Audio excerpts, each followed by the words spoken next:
Hello everyone, and welcome to day 10 of Maimonides on Teshuvah, our 40-day global study of Maimonides on Repentance project. So today we begin the third of 10 chapters, and today's section is one of those areas where you either fall in love with Maimonides if you don't love him already, or you're like totally put off and say, look, this is not for me. I've met both kinds of students, but let's just see it ourselves and you can decide which kind you are. I know which kind I am. Okay, this is chapter 3, halacha 1. Every single human being has both merits and demerits. One whose merits exceed his demerits is righteous, and one whose demerits exceed his merits is wicked. If they're equal in number, he is an intermediate. The term used here is Benoni, which has a lot of resonance, particularly in the Chabad Hasidic tradition. But let's just read it straight up the way Maimonides is expressing it. And basically he's saying that, there's kind of like this calculation that occurs on Rosh Hashanah, and God, as it were, measures out how many merits and demerits a person has earned. And, if there's more merits, then that's a righteous person. More demerits, a wicked person. And if you're 50-50, you are an intermediate. Now, this is a very simplistic understanding, and reality is it's far more complex, but it'll take us a while to really unpack those things. Right now, we're working with the simple, straightforward translation. It continues, "It is so with the nations. If the merits of an inhabitants of a nation exceed their demerits, the nation is righteous. If its demerits are more numerous, the nation is wicked, and so with the entire world." Okay, that's the first halacha, and I think you might even guess what's going to happen in the second one. Here it is. Now, this is halacha 2. A person whose demerits exceeds his merits dies immediately in his wickedness. As it is written in Jeremiah, "I struck you down because of your many sins." So too will a nation whose demerits are excessive be destroyed immediately. As it is written, "The cry of Sodom and Gomorrah, for it is great." Right from Genesis. So too the entire world.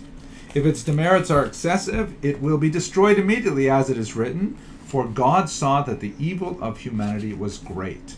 Now, many of the commentators, starting of course with the Ravad, one of Maimonides' fiercest critics, that's traditionally printed right on the same page with the Mishnah Torah, says, well, what are you talking about? This is not the way it works. I mean, first of all, if this were the case, that would mean that on Rosh Hashanah or the day after, everyone would immediately drop dead, or not everybody, but lots of people would be dropping dead. Like there would be a big rush on funerals, God forbid, right after Rosh Hashanah.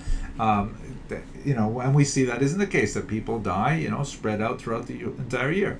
So there's a lot more mechanics going on, and Maimonides is, of course, aware of this. But a simplistic level to approach this question, the decision is made on Rosh Hashanah as to what will happen over the course of the year. It could be that the decision is made that although Rosh Hashanah is in Tishrei, the denouement might be in Adar or Nisan, months and months away. That's basically the simple way to approach this. There are more sophisticated ways, which we'll have to leave for the written commentary in the book version, but we'll explore some of these further on. Let's just finish the halacha. And this is another very important point. This measurement is not made in terms of the number of merits and demerits, rather according to their significance. There are some merits that are equivalent to many demerits, as it is written in Kings, "For there is found in him a good thing," meaning singular, one good thing. There can be some demerits that are equivalent to many merits, as is written in Ecclesiastes, "One sinner destroys much good." This assessment may only be made in the mind of the all-knowing God, who knows how to evaluate merits and demerits. In other words, we're not capable of keeping a tally of all the good beans and the bad beans to figure out what the majority is. It could be that, in the morning you helped an old lady across the street kind of thing, and that was worth a tremendous amount of merits. You have no idea what kind of impact that had on the universe, and it outweighs all of the negative things that a person may have done during the year. So this kind of calculation is really only possible by an all-knowing being. Okay, so this is where some people say, wow, I feel like really empowered. And in fact, we're going to see that even more closely in the next few halachos, but you may feel like very empowered, like my specific action right now could tip the balance of not only my own life, but that of my nation and that of the entire world. Other people look at it and say, oh my gosh, there's so much pressure. Every single decision I make could have cosmic significance. I'm afraid that's the way the Rambam sees it.